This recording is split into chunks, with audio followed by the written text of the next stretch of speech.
Did you know that Jesus talked about money more than almost any other topic? It's shocking but true. 16 of his 38 parables dealt with finances. 1 out of every 10 verses in the Gospels addresses money. Jesus spoke about money more than he spoke about heaven and hell combined. Why? Because he knew something most people don't understand. How you handle money reveals the condition of your heart. And if your heart isn't right, nothing else will be either. But here's what most Christians miss. Jesus wasn't just giving spiritual advice. He was teaching practical money management, real financial wisdom that still works today, investment strategies, budgeting principles, wealth warnings, kingdom economics.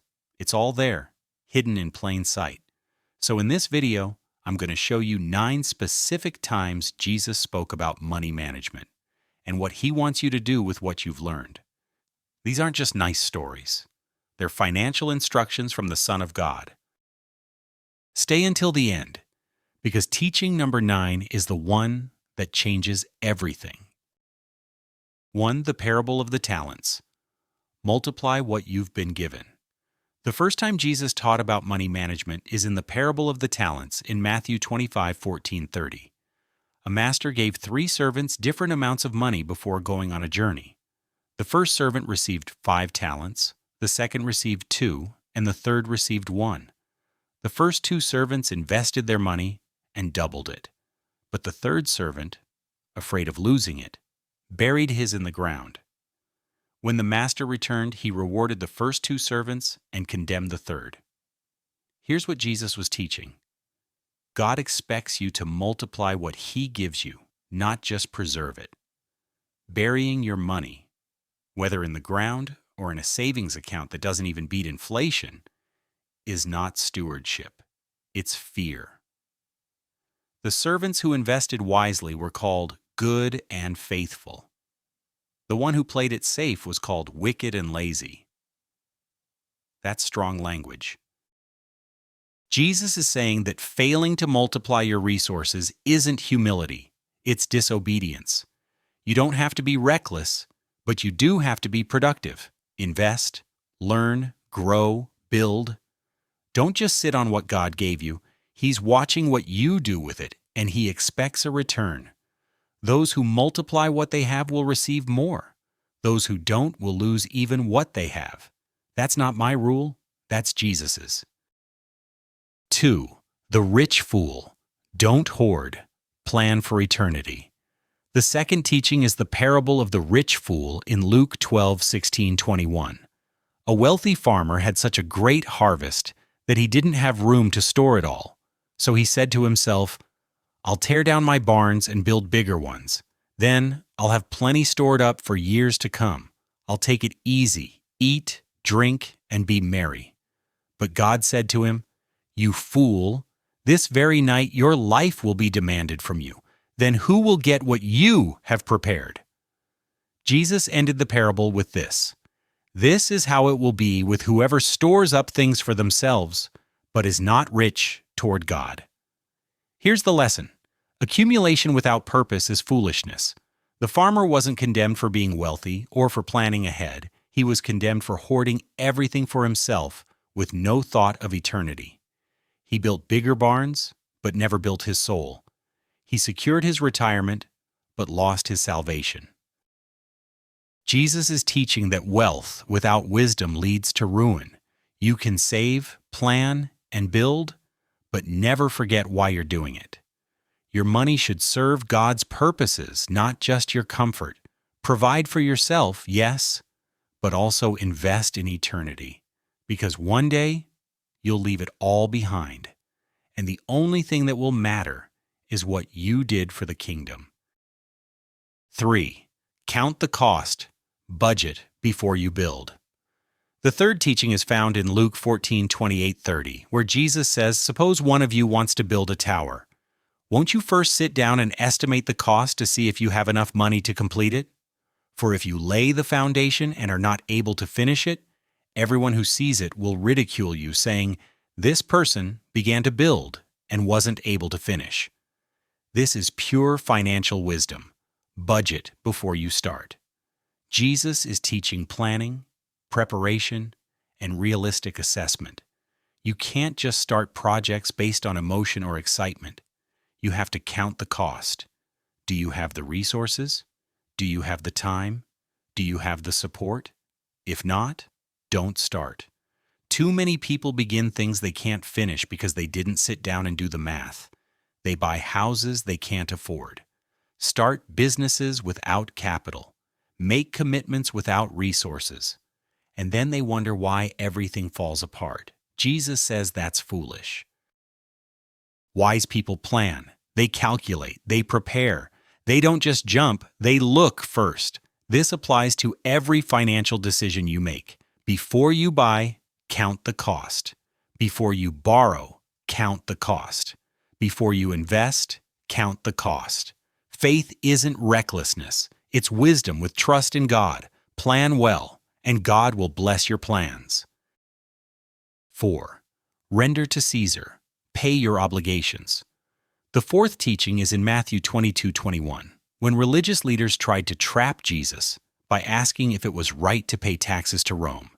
Jesus asked for a coin and said, "Whose image is this? And whose inscription?" They answered, "Caesar's."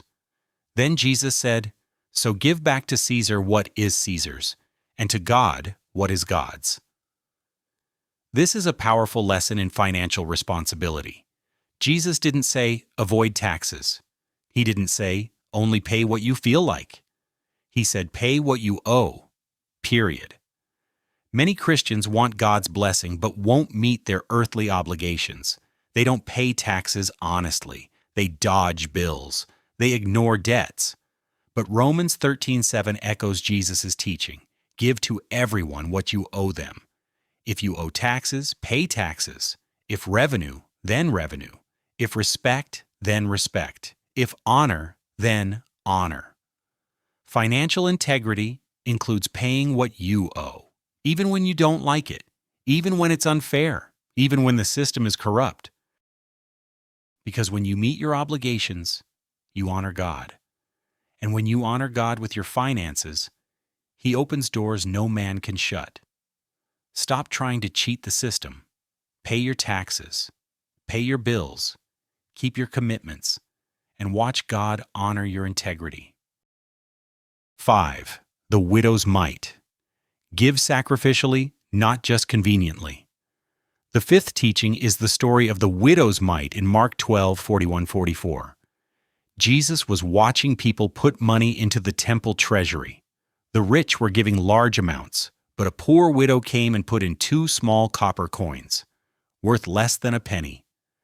Jesus called His disciples and said, "Truly I tell you, this poor widow has put more into the treasury than all the others. They all gave out of their wealth, but she, out of her poverty, put in everything, all she had to live on." This is one of the most powerful lessons on giving. Jesus wasn't impressed by the amount. He was impressed by the sacrifice. The rich gave what they wouldn't miss. The widow gave what she couldn't afford to lose. And Jesus said her gift was greater. Here's the principle. God measures your giving by what you keep, not by what you give. If you're giving leftovers, convenience offerings, guilt tips, it doesn't move God. But when you give sacrificially, when it costs you something, when you trust God with what you need, that's when heaven takes notice. The widow didn't give to impress anyone. She gave because she loved God more than her security. And Jesus memorialized her for it. Your giving should reflect your faith, not your budget. Give sacrificially and watch God provide supernaturally. 6. The shrewd manager. Be wise and strategic. The sixth teaching is the parable of the shrewd manager in Luke 16:1-9. A manager was about to be fired for wasting his master's possessions, so he quickly made deals with his master's debtors, reducing their debts to secure future favors. When the master found out, he commended the manager for acting shrewdly. Then Jesus said, "The people of this world are more shrewd in dealing with their own kind than are the people of the light. I tell you, Use worldly wealth to gain friends for yourselves, so that when it is gone, you will be welcomed into eternal dwellings. This is one of Jesus' most surprising teachings. He's not endorsing dishonesty, he's endorsing shrewdness. The manager saw a problem coming and took strategic action. He used resources wisely to secure his future. And Jesus said, "Learn from this." Too many Christians are passive with their finances. They're so spiritual that they're foolish. But Jesus says, be wise. Be strategic. Use what you have to build relationships, create opportunities, and advance the kingdom. This doesn't mean manipulate or deceive. It means think ahead, plan strategically, use your money wisely to create kingdom impact. The world knows how to leverage resources. Why don't believers? Be as shrewd as a serpent, but as innocent as a dove. That's Jesus' command. 7. Seek first the kingdom. Priorities determine provision. The seventh teaching is in Matthew 6:31-33, where Jesus says, "So do not worry, saying, 'What shall we eat?' Or 'What shall we drink?' Or 'What shall we wear?' For the pagans run after all these things, and your heavenly Father knows that you need them.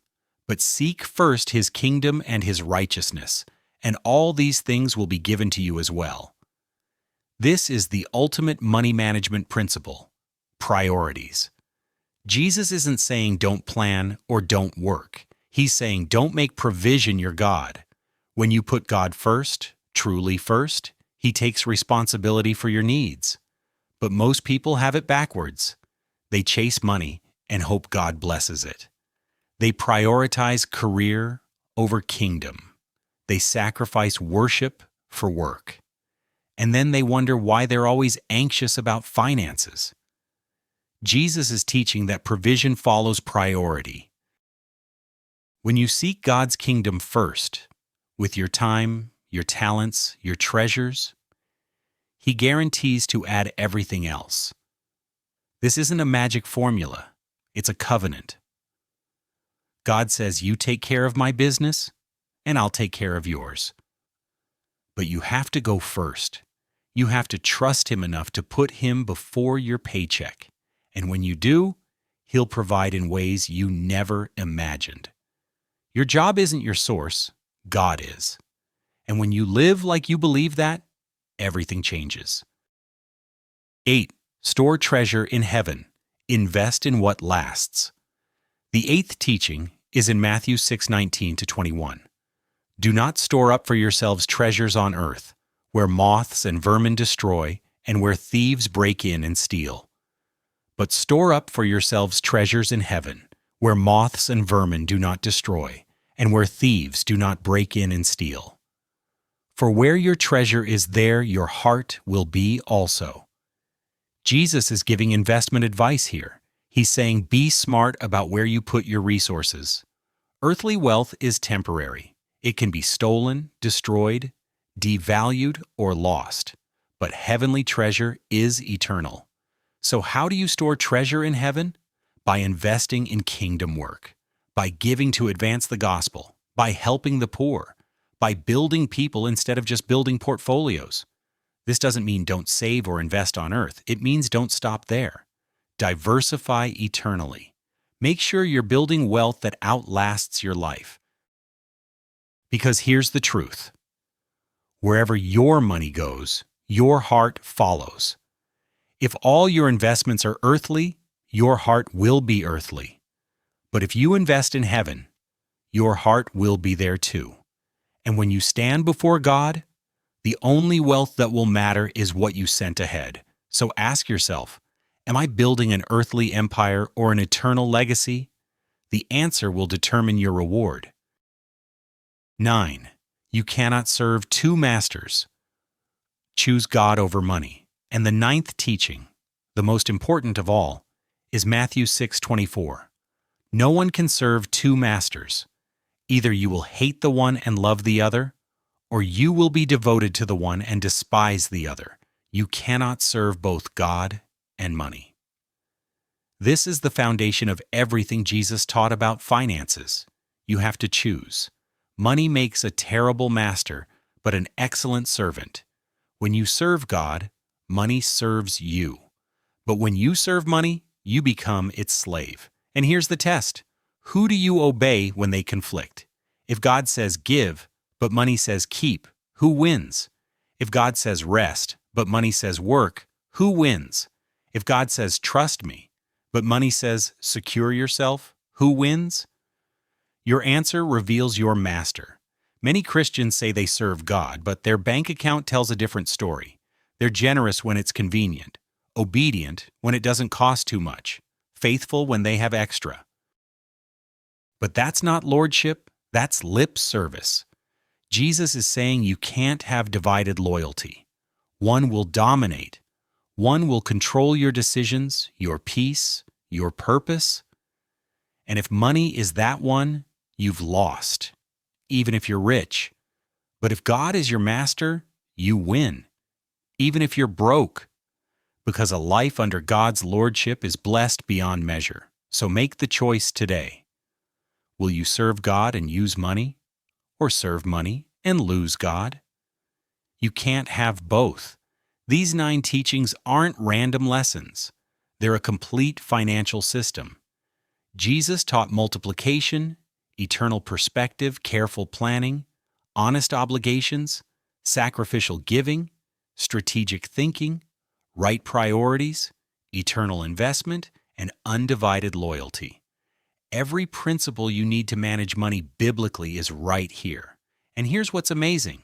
These teachings are 2,000 years old, but they're more relevant than any modern financial advice because they're not just about money, they're about the heart. When your heart is right with God, your money follows. When your priorities align with heaven, your provision flows from heaven. When you obey Jesus' financial teachings, you don't just survive, you thrive. So stop ignoring what Jesus said. Stop treating his words like nice suggestions. These are commands from the King of Kings. And when you obey them, you unlock blessing, favor, and provision beyond anything you could create on your own. If this video revealed financial wisdom you've been missing, subscribe to this channel and turn on notifications for more biblical teaching on money. Share this with someone who needs to hear what Jesus really said about finances. And comment below, which of these 9 teachings challenged you most? Your financial breakthrough isn't coming from a get-rich-quick scheme. It's coming from obedience to the words of Jesus. Start applying them today.